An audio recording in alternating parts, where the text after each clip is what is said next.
আচ্ছা, ওই ঘরটা কি কখনো নিজের হবে? ওই বাড়িতেও সে নিজের মর্জি দেখতে পারবে? তার মন খারাপ হলো। বাবা আইসক্রিম নিয়ে আসতো, ঘরে ভাঙচুর করলে মা কিছু বলতো না। প্রতি মাসে সে ভাঙ্গন তহবিলে টাকা রাখত। চামচটাও তার ধুতে খেতে হয়নি কখনো।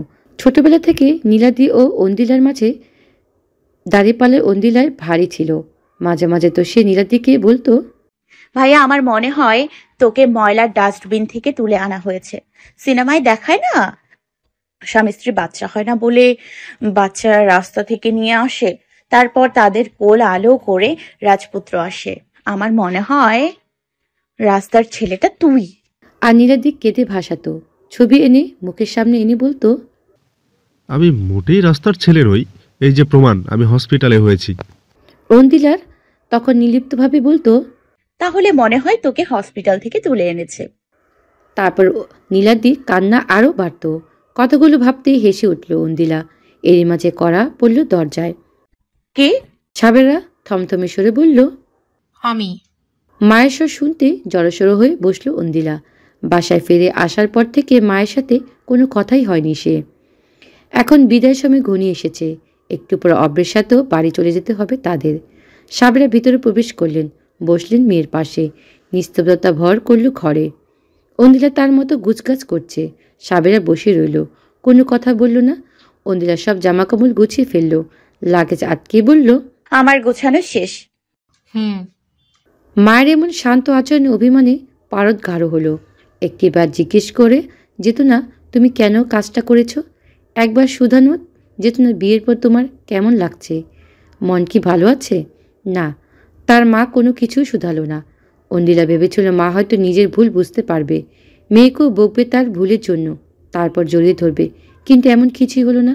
অন্দিলা যখন লাগেজ টেনে নিয়ে বেরিয়ে যেতে নিল, তখন সাবেরা ধীরে সরে বললেন, এই বাড়িটা তোমার ছিল, তোমার আছে। বিয়ে হয়ে গেছে বলে মেয়েদের বাড়ির অধিকার থাকে, এসব বুলশিট মনে রাখার দরকার নেই। কখনো কোনো সমস্যা হলে এই বাড়িতে চলে আসবে।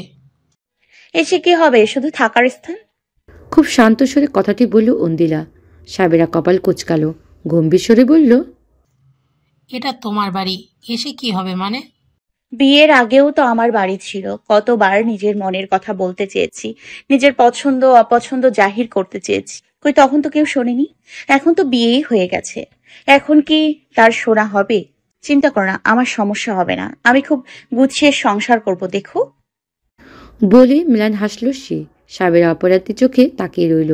মেয়েটা কখনো তার মাকে বুঝেই না। রাত 2টা নাগাদ বধূ গৃহপ্রবেশ হলো। বধূ বরণ করলেন কানন। অব্রের পরিবার 51পতির পরিবার নয়, কিন্তু এখন তা 51পতির পরিবার থেকে কম নয়। বিয়ের উপলক্ষে অব্রের 3 খালা চাচারা সবাই এসেছে। শুধু অব্রের আপন ছোট ভাই আসতে পারেনি। লাস্ট সময় তার ফ্লাইট ক্যান্সেল হয়েছে। অন্দিলা বরণ পর্ব শেষ হতেই খালারা ঘিরে ধরল। তারা অত্যন্ত আন্তরিক, না একটু বেশি আন্তরিক। যে বউ পালিয়ে গেছে সেই বউকে নিয়ে এত হুল্লোড় কী করে জানেনি অন্দিলার। এক খালা তো শুধিয়ে বলল, আচ্ছা বউ, তুই ভারী শাড়ি নিয়ে কি করে পালালি? জানালা থেকে নামতে কষ্ট হয়নি? উষ্টা খাইলে দাঁত ভেঙে যাইতো তো। আমি জানালা দিয়ে পালাইনি। অন্দিলার বিব্রত উত্তরে সাপেক্ষে তাদের কৌতূহল বাড়ল। আরেকজন অবাক নয়নে শুধালো, তাইলে পালাইলি কেমনে? মানে মানে হকগড়ের সামনে দিয়া মেইন গেট দিয়া বাইর হইছস? অন্দিলার কি উত্তর দিবে জানা নেই। এর মাঝে কানন সব খালাদের ধমক দিল। নিজ হাতে বউকে নিয়ে গেলেন অব্রের ঘরে। মিষ্টি করে বললেন, তোমার লাগেজ রাখা ভেতরে, তুমি রেস্ট করো কেমন? কত ধকল গেছে আজকে। অন্দিলা জোর করে হাসল। মহিলা চলে যেতে সে একবার ঘরের দিকে তাকালো। কি সুন্দর করে সাজানো হয়েছে ঘরটা। খাটে লাল গোলাপ দিয়ে লাভ বানানো হয়েছে। দীর্ঘশ্বাস ফেলল অন্দিলা। জীবনটা খুব দ্রুত বদলে যাচ্ছে। ঠিক তখনই দরজা ঠেলে প্রবেশ করল অব্র। অন্দিলার তার দিকে তাকাতে ফিচেল হেসে বলল, বাবু, বরের আদর খাওয়ার জন্য রেডি? অব্রের এমন উৎকট কথাবার্তার অভ্যস্ত অন্দিলায়। এইসবেরই কিছু একটা উদ্দেশ্যে, সেটা হলো অন্দিলার অস্তময় লজ্জায় স্ফুলিঙ্গের সঞ্চালন। অন্দিলাকে রাগাতে যেন 25 আনন্দ পায় সে। তার মুখের ভঙ্গিমাতে স্পষ্ট সে আনন্দের ঝলক নজরে পড়ল। দীর্ঘশ্বাস ফেল অন্দিলা। মনটা ঝিমিয়ে আসছে, শরীরটাও নানান দিচ্ছে। সে ক্লান্ত। ভারী শাড়ি, গহনা আর এই মুহূর্তের উপর বস্তা ভরা মেকআপ। অপরান্ত সন্ধ্যা থেকে রাত অব্দি ঘটনা সব মিলে শরীরটা ঝিমিয়ে ঝিমিয়ে করছে। এখন এই বৃষ্টি ভারী শাড়িটা খুলতে ফেললে পারলে শান্তি। ফলে নির্লিপ্ত স্বরে বলল, ফাজলামি বাদ দে অভ্র, আমি খুব ক্লান্ত, এখন ঘুমাবো। অত্যাধিক শান্ত বিকারহীন স্বর অন্দিলা। অভ্র কিছু সময় চেয়ে রইল। ঘরমা নিস্তবতা। অন্দিলা তাকে দিকে তাকিয়ে থাকলো না। এত সময় নিয়ে তার নিজে লাকেজটা খুলতে যাবে, ঠিক সেই সময় খপ করে হাতটা ধরল অভ্র। হ্যাঁচকাটানে নিজে শয়নকুটে নিয়ে এলো। তাদের মাঝে দূরত্ব নেই বলতেই চলে। অন্দিলা চমকালো, থমকালো। বিস্ময়ত নয়তে চাইল অভ্রের নিষেধক নয়নে। পরিকল্পিত হলো। সাংঘাতিক সেই দৃষ্টি, কিছু পাওয়ার তীব্র আকাঙ্ক্ষা। নিজেকে বাঁধন থেকে ছাড়তে চাইল অন্দিলা, কিন্তু ওই 90 কেজি সারের জোরের সাথে পারল না। অভ্রের এমন উদ্ভট আচরণে ধরপড় করছে বুক। অন্দিলা জড়সড় বলল, ছাড় অভ্র, ভালো লাগছে না। ছাড়াছাড়ি হবে না ঐন্দ্রী, ভরে যাস না, তুই আমার স্ত্রী। শুধু শরীর নয়, পুরো দস্তুর তোর উপর আমার অধিকার। কোনো ছাগলই হবে যে অধিকার থাকাতেও সেটা কাজে লাগায় না। আমি সেই ছাগল নই। অভ্রের কণ্ঠ শীতল, তার মুখে সেই ফিচেল হাসিটা মিলিয়ে গেছে। চাহনি বদলে গেছে, এক অপরিচিত চাহনি। এতকাল অভ্রের চিন্ত পাশের বাড়ি অভ্রের ছেলে হিসেবে, যে তাকে জ্বালাতন করে। অন্দিলার 25 বছরের জীবনে একমাত্র শত্রু এই ছেলেটি, অথচ আজ সব বদলে গেছে। সে এখন তার স্বামী। শত্রু অভ্রকে পড়ার ক্ষমতা থাকলেও এই স্বামী অভ্রকে পড়তে পারল না। একটা চিন্তা রেশ ধরেই উকি দিল হাজারো প্রশ্ন। অন্দিলা প্রশ্ন চিন্তার ভিড়ে অস্থির। ঠিক সেই মুহূর্তেই অভ্র তাকে কোলে তুলে নিল। অন্দিলা বিস্ফোরিত নয়নে তাকিয়ে দেখল।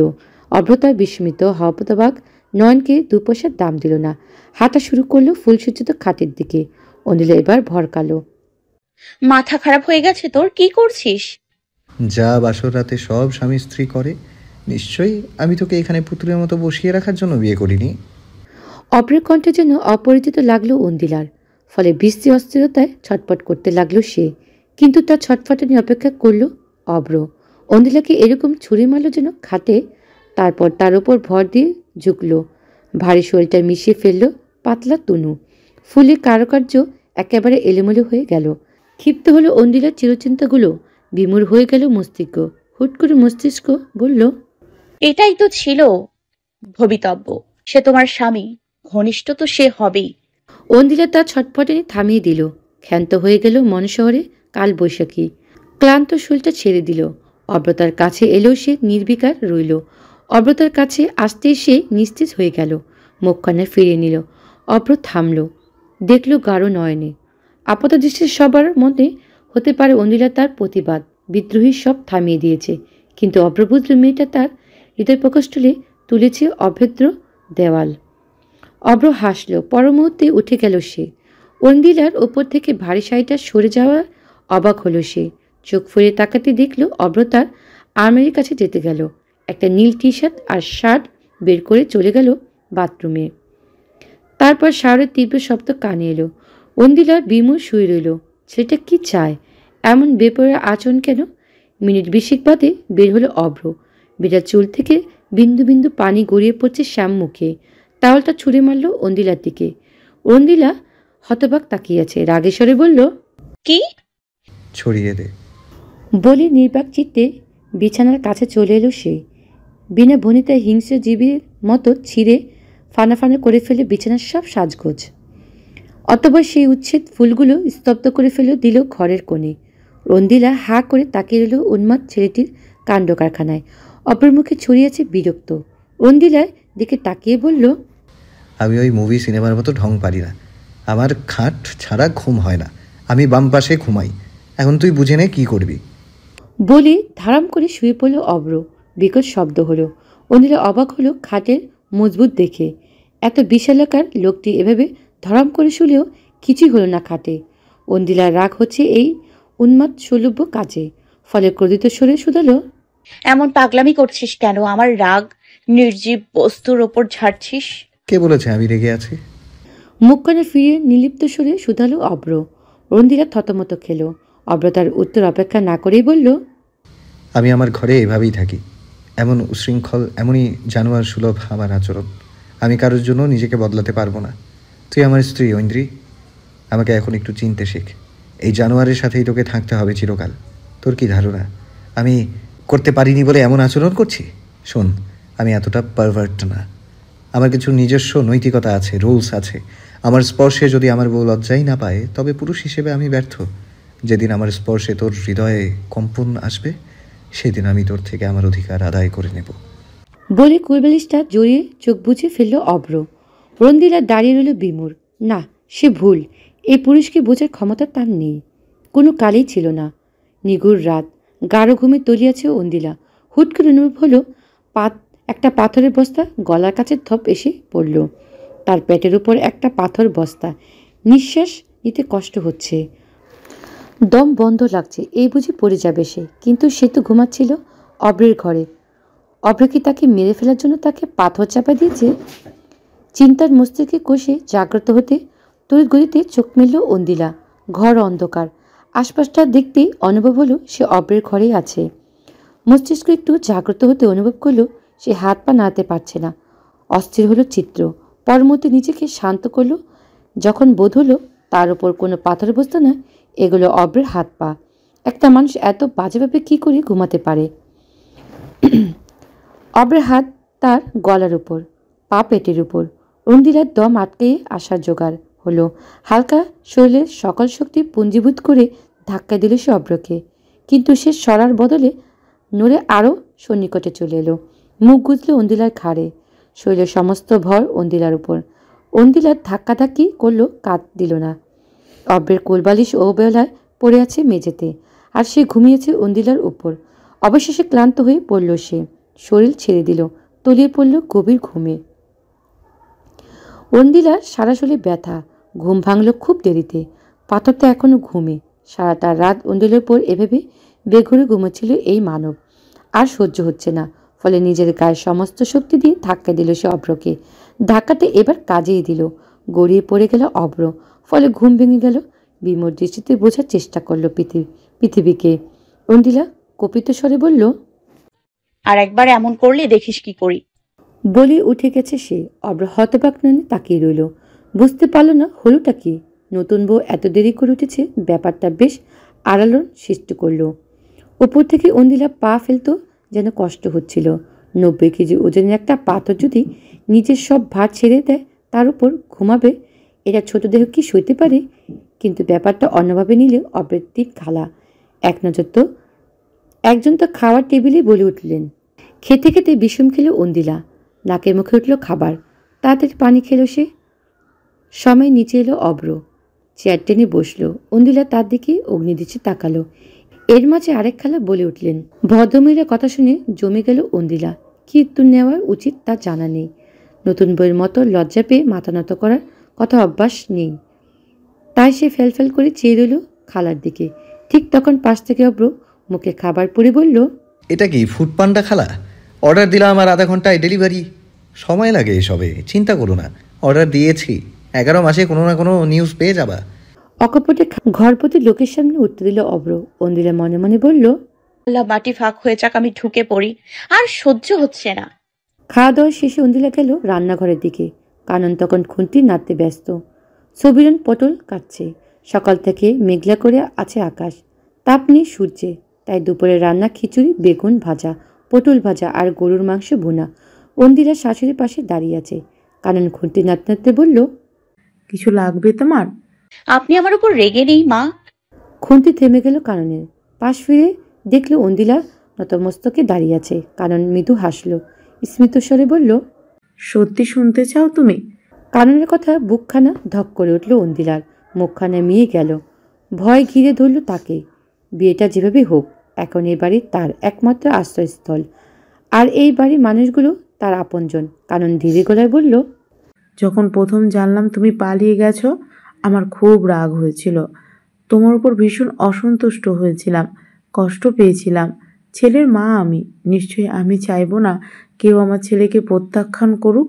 কিন্তু পর মুহূর্তে যখন জানলাম তুমি ওই ছেলেটাকে ভালোবাসতে, অভ্রের জন্য তুমি কেঁদেছ, আমার মনে হলো তুমি ভুল করনি। আমিও এমন ছেলের সাথে সংসার করতে চাইবো না যে আমাকে কাঁদায়। আবার রাতে যখন তুমি অভ্রের সাথে ফিরে এলে, আমি আমার অভ্রের দিকে চাইলাম। জানো ইন্দ্রিলা, ওকে এতটা খুশি আমি কখনো দেখিনি। আমার ছেলে জেদি, আমার ছেলে একগুঁয়ে কিন্তু বড্ড বেপরোয়া। ও কোনো কিছুতেই খুব অ্যাটাচড হয় না, যখন হয় সেটাকে ছাড়ে না। আমার বদ্ধ ধারণা আমার ছেলেটা এবার একটু শুধরাবে, তোমার জন্য হলেও সে তার উদাসীনতা ছাড়বে। তাই তোমার উপর আমার কোনো রাগ নেই। মহিলা কত সহজে কথাগুলো বলল। অন্দিলা অবাক হলো, এমন স্বচ্ছভাবে মনের কথা বলা যায়। বিকেল হতে তিনখালা নতুন তাল তুলল। অন্দিলাকে নিয়ে তারা ঘুরতে যাবে। বৌভাতের পর অন্দিলা নায়ের চলে যাবে আর খালারা তল্পি তল্পা গুটিয়ে চলে যাবে। তাই আজকে তারা ঘুরতে যাবে। একটা কাতান ধরে দিল তারা অন্দিলার হাতে, বলল, কিন্তু বিপাকে হলো একখানায়, অন্দিলা শাড়ি পরতে পারে না। এতদিন পিউ ছিল তার ভরসা, তাই তো সকাল থেকে সেও সালোয়ার কামিজে ঘুরছে। এখন শাড়ি পরার কথা শুনতেই জ্বর এলো অন্দিলার। তালবানা করল, কিন্তু যেদি মধ্যবয়স্কদের সামনে কাজ হলো না। এখন জোরপূর্বক শাড়ি পরতে যেতেই হলো। এখন পারি না বললে কথা নেই, ইউটিউবে সার্চ দিলে সবে পারবে। অন্দিলা তাই করলো। ইউটিউব সার্চ করে ইউটিউব টিউটোরিয়াল বের করলো। শাড়ি পরার বেশ ভালো ভিডিও বের করলো। কাঁধে ভারী আঁচলটা দেখে কুচিগুলো সুন্দর করে সাজাচ্ছিল, অমনি ধরম করে দরজা খুলে ফেলল কেউ। আটকে উঠল, কুচিগুলো সব হাত থেকে ছুটে গেল। কুচি সামলাতে যেয়ে আঁচলটাও বেসামাল হলো। চোখ তুলে তাকাতে দেখল বুকে হাত বেঁধে দাঁড়িয়ে আছে অব্র। তার শান্ত দৃষ্টি অন্দিলার হতভম্ব মুখখানের দিকে। অন্দিলার তন্নতে তড়িগতি করে আঁচলটা আঁকড়ে ধরল। আকস্মিক ঘটনার মস্তিষ্ক শূন্য হয়ে গেল। হাত পা কেমন ঠান্ডা হতে লাগলো। সোজা হয়ে ড্রেসিং টেবিলে ঘেসে দাঁড়ালো সে। হাত থেকে কুচি ছুটে মাটিতে গড়াগড়ি খাচ্ছে। অপ্রস্তুত করিসর বলল, অব্রের ঘরের লকটা নষ্ট করেছে অব্র নিজে। এটা নতুন নয়। রক্তটা মানুষটি রাগের শিকার প্রায় দরজা জানালা দেওয়ালকে ভোগ করতে হয়। এটা খুবই স্বাভাবিক এই বাড়িতে। ইদ্রিস সাহেব পাত্তা দেন না। অব্রের ঘরের দিকে তিনি ভুলে ক্রমে নজর দিবেন না এবং ঘোষণা করেছেন অব্রের এমন কাজের জন্য তিনি একটা পয়সা খরচ করবেন না, থাকুক লক ছাড়া। কোনোদিন যদি অব্রের জন্য এই ঘরের দেওয়াল ভেঙে পড়ে বা ছাদ খসে যায়, তবে ইদ্রিস সাহেবের ভ্রুক্ষেপ হবে না, বরং তিনি গদগদ স্বরে বলবেন, এই চোটে আমার ঘর ছাড়ো। কিন্তু অন্দিলা এই কাহিনী জানে না। তাই সে লক তো দিয়েছিল, কিন্তু লক হয়নি দরজায়। অব্র তার বিব্রত কিন্তু তীক্ষ্ণ দৃষ্টিতে একেবারেই অপেক্ষা করে দরজা ছিটকিনি আটকে দিল। অতঃপর নির্বিকার চিত্তে নিজের গায়ের টি শার্টটি খুলে উদাম গায়ে খাটের উপর টান টান হয়ে শুল। পরনে শুধু ঘিয়া রঙের একটা প্যান্ট। তার এহেন কাজে তাজ্জব হলো অন্দিলা। চোয়াল ঝুলে গেল। একটা পুরুষ এতটা অসহ্য কেন হবে? তার টি শার্টটা অবহেলা পড়ে আছে চেয়ারের উপর। তার অনাবৃত ঘামাক্ত ক্ষীণ লোম বুকখানে দেখতে পাচ্ছে অন্দিলা। সেই সাথে উন্মুক্ত হয়ে আছে পেটের ধারে কিছু পুরাতন ক্ষীণ মিলিয়ে যাওয়ার দাগ। অন্দিলার মনে হলো তার শরীরের সব রক্ত আলোর বেগে মাথা উঠে গেছে। নাক মুখ লাল হয়ে গেল অসহনীয় রাগে। ফলে কম্পিত স্বরে বলল, চোখের উপর বাম হাতটা রেখে নির্বিকার চিত্তে শুয়েছে অব্র। হেলদুল নেই। অন্দিলার অগ্নিবাণী তার কানে আসছেই না। অন্দিলা আবার শুধালো। এবার হাত সরিয়ে চোখ মেলল অব্র। মোটা কণ্ঠে শান্ত স্বরে বলল, প্রথমত তুই শাড়ি পরছিস না, এক থান কাপড়ের সাথে কোদাকুদি করছিস। দ্বিতীয়ত ঘরটা আমার, এই ঘরের সব কিছু আমার, তাই আমি মোটেও বাইরে যাব না। এখন আমি ঘুমোবো, তোর ইচ্ছে হলে তুই যা। অব্রের কথা ছেদ করে উঠল অন্দিলা। প্রেশার কি বেড়ে গেছে অন্দিলার কে জানে, তবে তার মাথায় এতটা গরম যে নিঃসন্দেহ ডিম সিদ্ধ হয়ে যাবে। রাগে গজাতে গজাতে বলল, তাহলে আমিও কি তোর? আচ্ছা। মাথাটা কাট করে গাঢ় স্বরে শুধালো অব্র। অন্দিলা থমকে গেল। শব্দে হারিয়ে ফেলল কি বলবে। অনেকক্ষণ হাততালো ঝগড়া করার অস্ত্র। আফসোস পেল না। ফলে চোখে মুখে একরাশ বিরক্ত নিয়ে সে ঘুরে বয়ে গেল। দাদা দাঁত পিষে বলল। অব্র শব্দ করে হেসে উঠল। সেই হাসির শব্দের দেয়ালে আনন্দিত হলো। সহসা কণ্ঠে বলল, আমার তোকে দেখার জন্য তোর দিকে তাকাতে হয় না। অন্দিলায় আয়না থেকে তাকে দেখল নির্লজ্জের মতো হাসছে। ফলে রাগে ড্রেসিং টেবিলের উপর রাখা ক্রিমের ডিব্বা ছুরি মারল অব্রের উদ্দেশ্য করে। কিন্তু অব্র সরে যাওয়ার সেই ডিব্বা লাগলো খাটের পাশে ফুলদানিটার গায়ে। ফলে মুহূর্তে চূর্ণ বিচূর্ণ হয়ে গেল। অব্র ঘাড় কাত করে সে ভাঙা অংশগুলো দেখল। হাসি থামার বদলে যেন আরও বেড়ে গেল। চিৎকার স্বরে বলল, প্রথম দিনেই রূপ দেখিয়ে দিলি। অন্দিলার ইচ্ছে হলো তার বর নামক বর্বর মানুষটার মাথা ভেঙে 4 ভাগ করে ফেলতে, তারপরে এই ঘর লণ্ডভণ্ড করে দিতে। কিন্তু নববধূ হয়ে বিয়ের প্রথম দিন এমন তাণ্ডব করলে নিশ্চিত আউল সাহেব তাকে বের করে দিবে।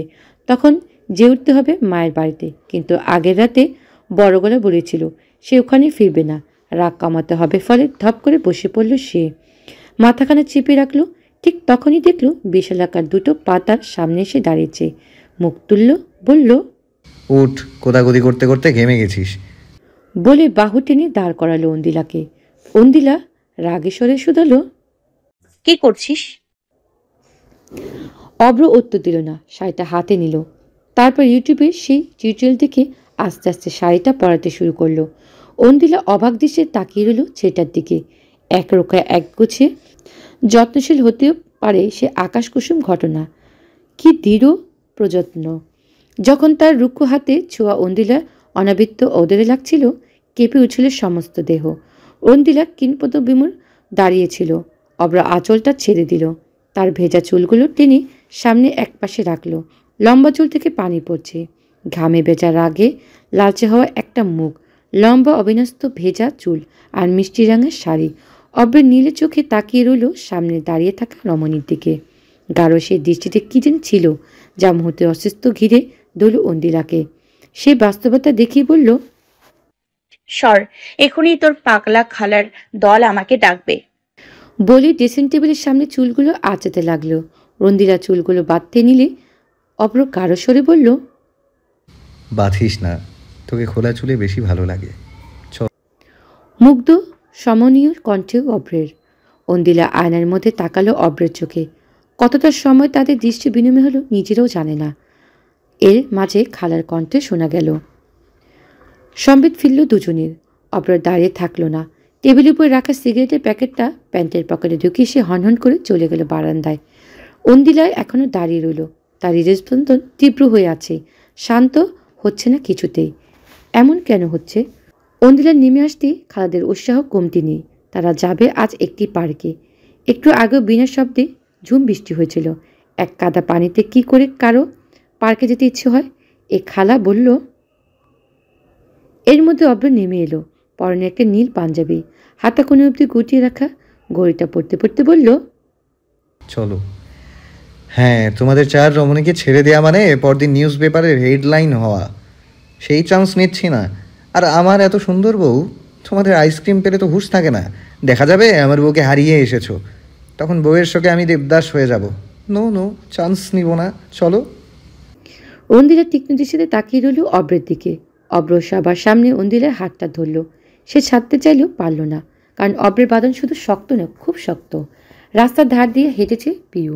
এক বৃষ্টি বাদল স্বেচ্ছেতে পরিবেশ, কাদা একদম ভালো লাগে না পিউর। বৃষ্টি কেবল নিজের ঘরে জানলা দিয়ে সুন্দর, বাইরে বের হলে কাদা পানি, গর্ত আর পিছলা খাওয়া।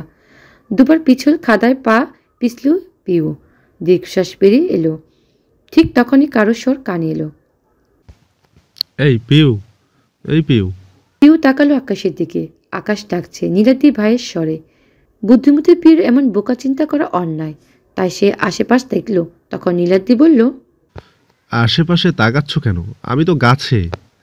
পিউ বাম দিকে তাকাতে দেখলো গাছের ঘরে জানলা থেকে মুখ বের করলে নীলাদ্রি তাকে ডাকছে। বটবৃক্ষটা অন্দিলার বাড়ির একেবারে পিছনে, বাউন্ডারির কাছে, তাই এই বৃক্ষগৃহ থেকে রাস্তাটা খুব ভালো করে দেখা যায়। পিউ যাচ্ছিল তার খালার বাসায়। তখন রিরিনঝিনি বৃষ্টি হচ্ছিল।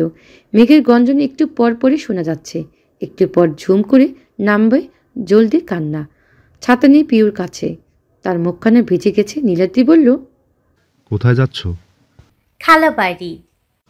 বৃষ্টি হচ্ছে তো, আরো জোরে হবে। এখন যেও না, তুমি বরং বাসায় এসো, ছাতা নিয়ে যাও। নীলাদ্রির কথা শুনে পিউ ঠোঁট উল্টে বলল, অসম্ভব নীলাদ্রি ভাই, আন্টি যে পরিমাণ রেগে আছে আমার উপর আপনার মনে নেই? আমি আপনার বোনকে পালাতে সাহায্য করেছি। ছাতা চাইলে আন্টি আমার পিঠে ছাতা ভাঙবে। সাবরা সেদিন পিউকে বেশ বকেছিল। ছোটবেলার বান্ধবী এমন অকাজে বান্ধবীকে সাহায্য করার অপরাধে তাকে যে জেলে দেওয়া হয়নি, এটাই অনেক।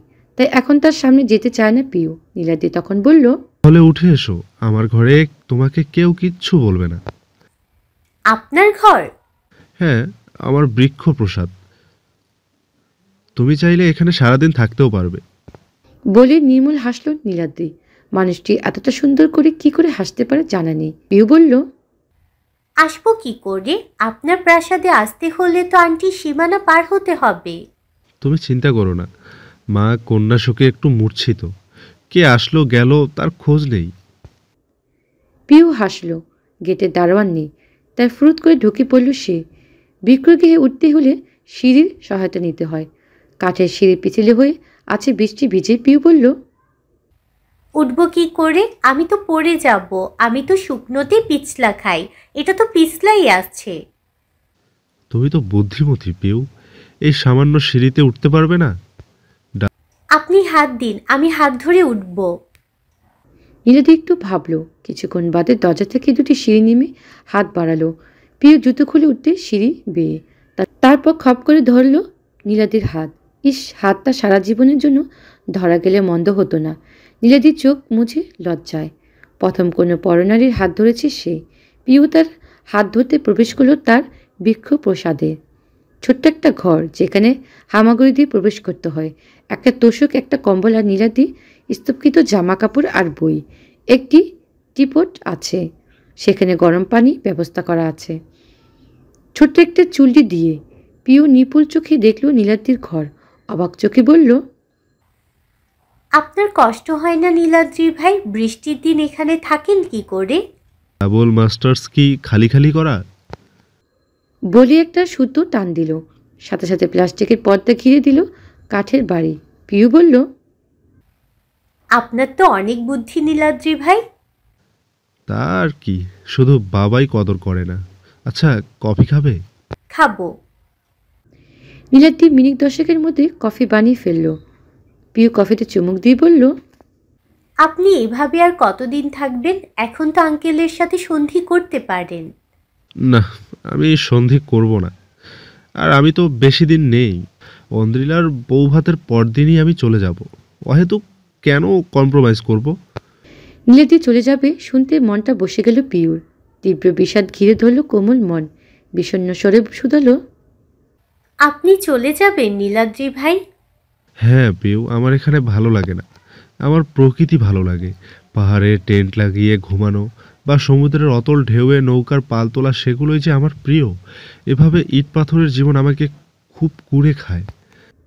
পিউ খেতে পারল না কফিটা, গলে আটকে আছে। নীলাদ্রি তাকে দেখল, অবাক স্বরে শুধালো, কফিটা ভালো খেতে না? না, কফি ভালো। আসলে আমার মনটা ভালো নেই নীলাদ্রি ভাই, খুব কাঁদতে ইচ্ছে করছে। আকাশে যেমন মেঘ জমেছে, আমার মনেও মেঘ করেছে। আমি একজন 25 বছরের নারী, এমনটা নিশ্চয়ই আমাকে শোভা পায় না, তাই না নীলাদ্রি ভাই? নীলাদ্রি কিছু সময় নীরব চেয়ে রইল পিউর দিকে। তারপর হামাগুড়ি দিয়ে এক কোনায় স্তব্ধ করে রাখা কদম ফুলগুলো থেকে 5টি নিয়ে এগিয়ে গেল পিউর দিকে। গাঢ় স্বরে বলল, মেয়েদের প্রকৃতির এই ফুল নামক জড়বস্তুর প্রতি খুব মমতা। তারা ফুল পেলেই দুঃখ ভুলে যায়। আমার কাছে এখন দামি ফুল নেই, আছে এই বৃষ্টি স্নাত কদম ফুল। হুমায়ুন আহমেদের মতে এটা খুব ফালতু ফুল। তোমার মন কি এতে ভালো হবে পিউ? পিউর চোখ ঝাপসা হলো। ঝাঁঝা করে উঠল হৃদয়ে অসহনীয় বেদনা। মানুষটা কি সত্যি বুঝে না, নাকি বুঝে ভান করে? পার্কটা শহরের সর্বপূর্বে। বিশাল এক জমির উপরে একটা ইকো পার্ক। বৃক্ষ রজনীতে ঘেরা এই পার্কে আছে অনেক ব্যবস্থা।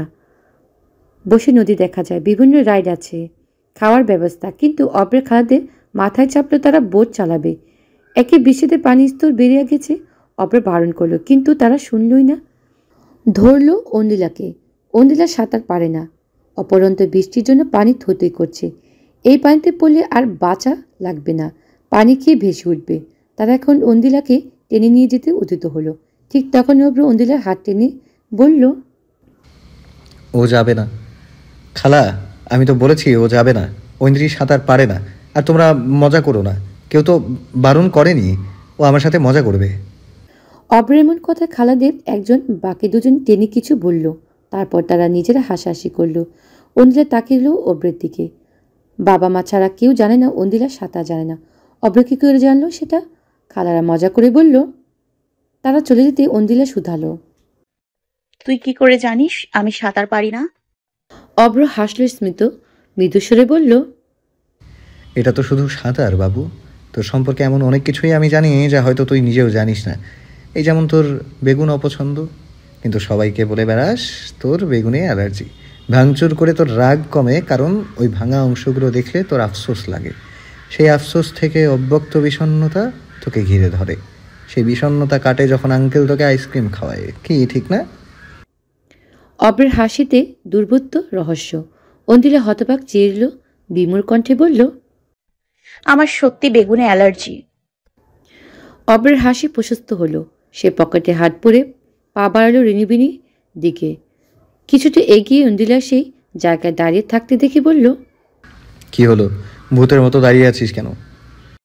আমার সত্যি বেগুনে অ্যালার্জি, খেলেই গা লাল হয়ে যায়, চুলকাতে থাকে। হয়েছে, বুঝেছি। চল, আইসক্রিম খাবি তো? চকবার। অভিমানী মেঘেদের টানা বর্ষণের পর মলিন প্রকৃতি নির্মল লাগছে। ভেজা ঘাসে যখন পরন্ত সূর্যের কিরণ এসে পড়েছে, অনেক মায়াবী লাগছে সে তুচ্ছ ঘাস। নদীর কানায় কানায় ভরে উঠেছে, টলমল করছে স্বচ্ছ পানি, সে সাথে মৃদু বাতাস। এদিকটা একেবারেই নিরিবিলি। কাদা পেরিয়ে আসতে হবে বলে পর্যটক কেউ এমুখও হচ্ছে না। ভেজা ঘাসের উপর পলিথিন বিছিয়ে বসে আছে অব্র এবং অন্দিলা। নির্মল প্রকৃতির মাঝে দুই মানব মানবী। শীতল বাতাস নদীর কলল্ল ধ্বনিতে সাথে মিলে কানে কানে গুনগুন করে বলল, তুমি খুশি থাকো, আমার পানে চেয়ে চেয়ে খুশি থাকো। অন্দিলা ধীরে ধীরে কামড় বসাচ্ছে তার চকবারে। তার হলুল্লো হুকুয়া থেকে বেশি ভালো লাগে নিরিবিলি, যেখানে শুধু সে থাকবে আর থাকবে সরল নীরবতা। সে অবাক হচ্ছে পাশের মানুষটির মুখেও কোনো কথা নেই। সবসময় হট্টগোল করা ছেলেটি এমন নীরব থাকতে দেখে সে অলিক কোনো কল্পনায়। অন্দিলার আইসক্রিম গলাতে শুরু করেছে বাতাসের আর্দ্রতায়, ফলে হাত জোড়া আঠালো হয়ে গেল। সে সাথে গলে পড়েছে তার হাত বেয়ে। বাতাসের চুলগুলো উড়ায় অন্দিলা মুখ বিরক্ত লাগছে। আঠালো হাতের চুল ঠিক করতে পারছে না, পাশের মানুষটির কাছে থেকে সাহায্য নিবে না। ফলে কিছুক্ষণ ব্যর্থ চেষ্টা করলো। পাশের মানুষটি ব্যাপারটি লক্ষ্য করলো, হাসলো নিঃশব্দে। অন্দিলা যখন তার হাতের উল্টো পাশ দিয়ে চুল সরাতে সরাতে ক্লান্ত, ঠিক তখনই চুলগুলো আদ্য করে ধরে আলগা খোপায় বাঁধল। টিস্যু ভিজে হাত মুছে দিতে দিতে বলল, তুই এখনো বাচ্চাই আছিস ঐন্দ্রি, এখনো আইসক্রিম খেতে গেলে হাত ভরিয়ে ফেলিস। অন্দিলার কথা বলল না। সে শুধু দেখল অভদ্র বেয়াদব ছেলেটির শান্ত যত্নশীল রূপ। এটা কি প্রকৃতির বিমূর্মুখী নেশা, নাকি ছেলেটার স্বভাবে আচরণে কোথাও এমন স্বভাবটিও ছিল? অন্দিলা জানে না, কারণ সে কোনোদিন অভ্রকে জানার চেষ্টাই করেনি। ঘরটা অন্ধকার, দরজা জানালাগুলো দেওয়া, আলো বাতাস ঢোকার উপায় নেই। ঘরের ভিতর থেকে বোঝা যাচ্ছে না বাইরের আবহাওয়া। সালাম সাহেব এসে ঘরে আলো জ্বালালেন। সাবেরা চোখ বুজে শুয়ে আছে। দুপুরে সে খায়নি। সবাইকে খাবার পরিবেশন করে সে ঘরে এসেছে। সেই থেকে বের হয়নি, না খেয়েছে না গোসল করেছে, শুয়ে আছেন। গতকাল থেকে তার মন খানা বিষণ্ণ। অন্দিরা শূন্যতা তাকে কুড়ে কুড়ে খাচ্ছে, কিন্তু মুখে প্রকাশ করবে না। কিন্তু কিছু মানুষ অবাক্ত কথাগুলো বুঝতে পারে, তারা নিঃশব্দে চুপ কথা পড়তে পারে। তাই সালাম সাহেবের স্ত্রী মনোবস্থা বুঝতে সময় নিল না। এসে বসলেন তার মাথার কাছে, আলতো করে হাত বুলিয়ে ডাকলেন, সাবেরা, এই সাবেরা। সাবেরা চোখ মিললেন, চোখ জোড়া ভেজা ক্লান্ত। সালাম সাহেব তা দেখে স্বভাব স্বরে বললেন, দিচ্ছে, এখন ঘুমিয়ে থাকবে? সাবেরা উঠে বসলেন। শক্ত শরীরটা কেমন মূর্ছিত হয়ে আছে, যেন অনেক দিন পর শরীরে ছেড়ে দিয়েছে। মনখানা খুব ক্লান্ত শান্ত।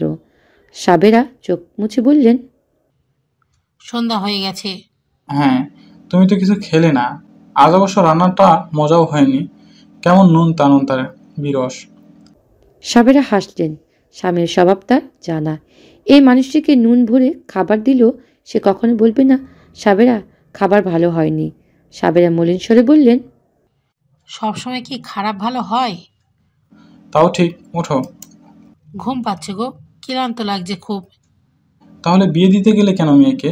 ভালোই তো ছিল, থাকতো আমাদের কাছে। সালাম সাহেবের কথাটা শুনতে চিপচুপ হয়ে গেল সাবেরা। সালাম সাহেব হেসে বললেন, একটা কথা আছে, ছেলে মেয়েদের পায়ের জুতোর সাইজ যখন বাবা মার জুতোর সমান হয় তখন তাদের বন্ধু হয়ে যেতে হয় সাবেরা।